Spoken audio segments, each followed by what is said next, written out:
এবং মাননীয় হোস্ট আজকে আমাকে সুযোগ করে দিয়েছেন, আপনাদের সামনে একটু সুযোগ করে দিয়েছেন, তার জন্য আমাদের মাননীয় হোস্টকে এবং যারা মঞ্চে উপস্থিত আছেন আমার পক্ষ থেকে আন্তরিক শুভেচ্ছা অভিনন্দন।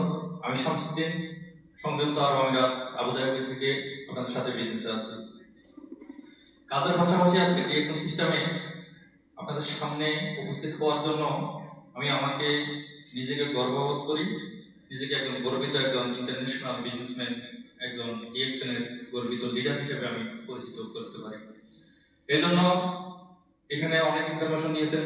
আমাদের শুভেচ্ছা বক্তব্যে আমাদের আবুধাবির আইকনিক লিডার আমাদের সোহেল স্যার খুবই সুন্দর ইনফরমেশন দিয়ে গেছেন এবং মঞ্চে উপস্থিত আছেন আমাদের আজকের সেমিনারে আমাদের আইকনিক লিডার আমাদের সাইম স্যার, এবং তাদের জন্য একটি তালি হয়ে যাবে। কারণ তাদের পথ চলা যদি আমরা না দেখতাম, তাদের অবজারভেশন, তাদের শিক্ষণীয়, তাদের ছায়াতলে যদি আমরা যদি আজকে না থাকতাম, আপনাদের মাঝে আমি শামসুদ্দিন এসে কথা বলার শেষ সুযোগটা পাইলাম না। তাই আমি আমার প্রতিটা মুহূর্তে, প্রতিটা পথ চলা ডিএক্সএল সিস্টেমে যতটুকু আমি যেতে পারি এবং দেশ প্রবাস যেখানে যাব আজকে তাদেরকে আমি স্মরণীয় আমার আইকনিক লিডার হিসেবে সারা জীবন আমি মনে রাখবো এবং